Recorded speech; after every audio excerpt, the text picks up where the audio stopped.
Hello दोस्तों, आप सभी को गुलाब जामुन जैसी मीठी मीठी नमस्कार। और उसी के साथ आप लोगों का स्वागत है आईपीओ के लव ट्रायंगल शो में।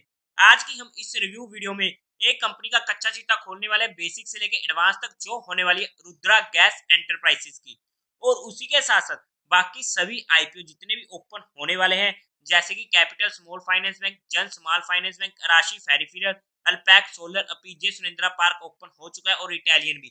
तो इन सभी आईपीएस की रिव्यू वीडियो भी अपलोड हो चुकी है, आप लोग हमारे चैनल पर जाकर चेकआउट कर सकते हैं। और उसी के साथ साथ चैनल को सब्सक्राइब जरूर कर दीजिएगा। अगर हम आज की इस रिव्यू वीडियो में डिस्कशन करते हैं, सबसे पहले अगर मैं स्टार्टिंग में ही इसमें अपने पर्सनल डिसीजन की बात करूं फॉर एजुकेशन पर्पस, तो ऑलमोस्ट सर्टेन है कि मैं इस आईपीओ को अपने हर फैमिली मेंबर के अकाउंट से अप्लाई करने वाला हूं। बट ये फाइनल डिसीजन नहीं है। फाइनल डिसीजन जो भी होगा मैं आप लोगों को टेलीग्राम चैनल पर अपडेट कर दूंगा।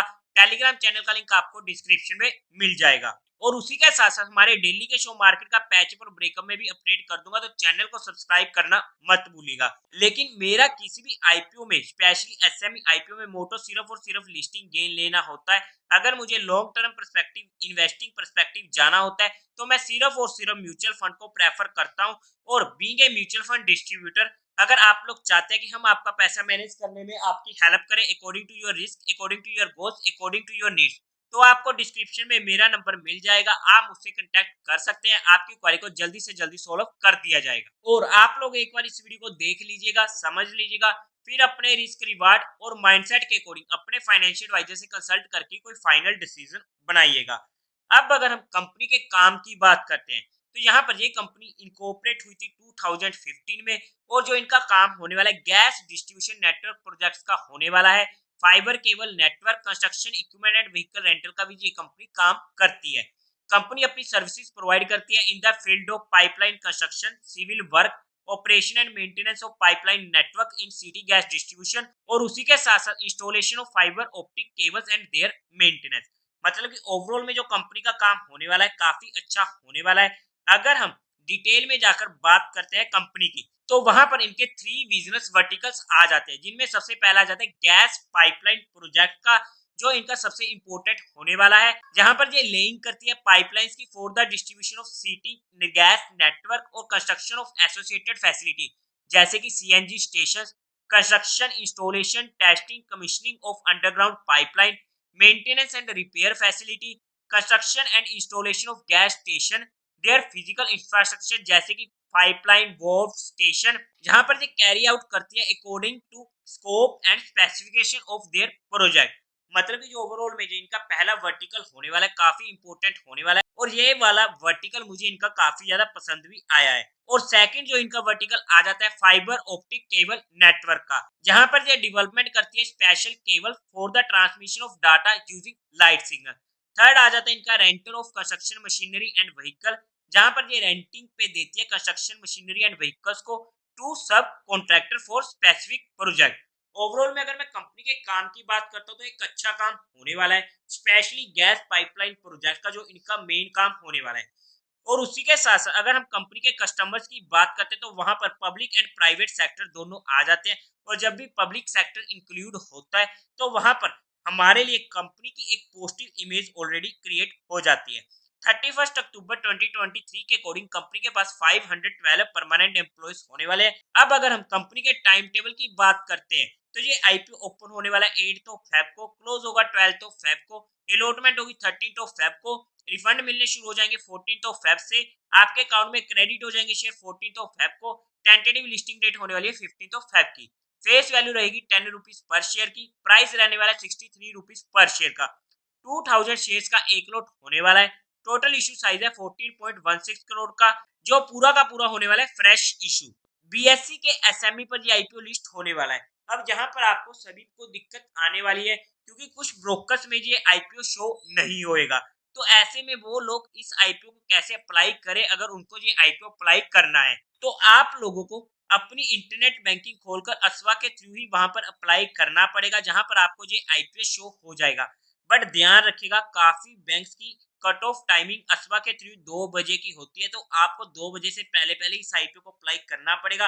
अदरवाइज अगर आपका वो कट ऑफ टाइम निकल चुका है, तो आप वहां पर असवा के थ्रू उस आईपीओ को अप्लाई नहीं कर पाओगे, और ब्रोकर में आपको शो नहीं करेगा, तो आप लोग वहां से भी अप्लाई नहीं कर पाओगे। अगर हम कंपनी के आगे बात करते हैं तो वहां पर सबसे पहले अगर हम इसके कोटा को देख लेते हैं तो 50% का होने वाला है रिटेल कैटेगरी में। अगर हम लोड साइज की बात करते हैं तो एक लोड 2000 शेयर्स का होने वाला है, जिसकी अमाउंट पड़ेगी 1,26,000 की। एचएनए में मिनिमम 2 लोड्स के लिए अप्लाई करना पड़ेगा, जिसकी अमाउंट पड़ेगी 2,52,000 की। अब अगर हम कंपनी के प्रमोटर्स की बात कर लेते हैं तो वहां पर मंजूला बहन सुरेश भाई पटेल, कुश सुरेश भाई पटेल एंड कश्यप सुरेश भाई पटेल कंपनी के प्रमोटर्स होने वाले हैं। प्री इशू होल्डिंग है 99.99% की। पोस्ट इशू रह जाएगी 73.03% की। अभी तक हमें कंपनी में कोई भी दिक्कत देखने को नहीं मिली है। अब अगर हम कंपनी के मेन मुद्दे की बात करते हैं यानी कि कंपनी के फाइनेंशियल की, तो सबसे पहले टोटल असेट 2021 में थे 19.60 करोड़ के, जो इंक्रीज होते थे first 6 month of 2024 financial year तक पहुंच चुके हैं 43.45 करोड़ तक, जो एक अच्छी ग्रोइंग रेट होने वाली है। रेवेन्यू की बात करते हैं तो 2021 में था 28.16 करोड़ का, नेक्स्ट ईयर इंक्रीज हुए 43.95 करोड़ तक पहुंच चुके थे, 2023 में 49.57 करोड़ के। पहले 6 मंथ ऑफ फाइनेंशियल ईयर 2024 में 34.46 करोड़ के रेवेन्यू देखने को मिल रहे हैं। अच्छी ग्रोइंग रेट होने वाली है। हालांकि 2022 से 2023 में हमें सिर्फ 12% का इंक्रीज देखने को मिला है, बट कोई बात नहीं, कम नहीं है, ठीक ठाक हमें डिसेंट सा देखने को मिल रहा है। प्रॉफिट आफ्टर टैक्स की बात करते हैं तो 2021 में था 1.27 करोड़ का, नेक्स्ट ईयर 1.79 करोड़ का प्रॉफिट, 2023 में पहुंच चुका था 3.52 करोड़ का प्रॉफिट। पहले 6 मंथ ऑफ फाइनेंशियल ईयर 2024 में 2.47 करोड़ का प्रॉफिट, अच्छी ग्रोइंग रेट है। नेटवर्थ की बात करते हैं तो 11.49 करोड़ की, रिजर्व एंड सरप्लस में 5.4 करोड़ का, टोटल बोरिंग्स कंपनी के पास होने वाली है 19.9 करोड़ की। ओवरऑल में अगर मैं कंपनी के फाइनेंशियल की बात करूं तो अच्छे फाइनेंशियल हमें यहाँ पर देखने को मिल रहे हैं, कोई भी मेजर दिक्कत देखने को नहीं मिल रही है, सिवाय कंपनी के ऊपर डेट टू इक्विटी रेशियो काफी ज्यादा होने वाली है। अगर हम ऑब्जेक्टिव की बात करते हैं तो वहां पर वर्किंग कैपिटल की रिक्वायरमेंट है, जनरल कॉर्पोरेट पर्पस, इस कंपनी के दो ऑब्जेक्टिव होने वाले हैं। अब अगर हम कंपनी के फंडामेंटल्स की बात कर लेते हैं तो वहां पर मार्केट कैपिटलाइजेशन होने वाली है 52.53 करोड़ की, ईपीएस 5.78 की, प्री आईपीओ पोस्ट आईपीओ 5.09 की, पी 10.9 की, प्री आईपीओ पोस्ट आईपीओ 12.39 की, रिटर्न ऑन इक्विटी 57% की अच्छी है, रिटर्न ऑन कैपिटल एम्प्लॉयमेंट 25% की अच्छी है, डेट टू इक्विटी रेशियो 2.18 की काफी ज्यादा है। अगर आने वाले टाइम में कंपनी का debt to equity ratio control में नहीं आता है और उसी के साथ साथ इनफैक्ट इसका डेट टू इक्विटी रेशियो अगर आने वाले टाइम में बढ़ता है तो वहां पर being a long term mindset वो हमारे लिए एक दिक्कत वाला पॉइंट हो सकता है। रिटर्न ऑन नेटवर्क 44.09% की अच्छी है, प्राइस टू बुक वैल्यू 4.14 की अच्छी है। ओवरऑल में अगर मैं फंडामेंटल्स की बात करूं तो अच्छे फंडामेंटल होने वाले सिवाय डेट टू इक्विटी रेशियो और ईपीएस के। अब अगर हम कंपनी के पीयर टू पीयर कंपैरिजन में जाकर देखते हैं तो वहां पर हमारे पास आ जाता है लिखिता इंफ्रास्ट्रक्चर, जिसका पी है 15.43 का, अपने पी से काफी ज्यादा सस्ता आ रहा है। अगर हम बात करते हैं इसके जीएमपी की तो आज के टाइम पर 20% का चल रहा है जब हमारी यही वीडियो रिकॉर्ड हो रही है। उम्मीद है कि जहां पर आने वाले टाइम में इसका अच्छा ग्रे मार्केट प्राइस भी हमें देखने को मिल जाएगा। अब अगर हम बात करते हैं कंपनी की वैल्यूएशन की, क्योंकि वही हमारे लिए सबसे इंपॉर्टेंट फैक्टर आ जाता है, तो अगर हम वैल्यूएशन वाइज बात करते हैं according to 2024 financial year data, तो ये कंपनी फुली प्राइस्ड होने वाली है। मतलब कि ना तो ये आईपीओ सस्ता आ रहा है ना ही महंगा आ रहा है। अगर कंपनी हमसे 10 रुपए डिमांड कर रही है तो बदले में वो हमें 10 रुपए के शेयर देने वाली है।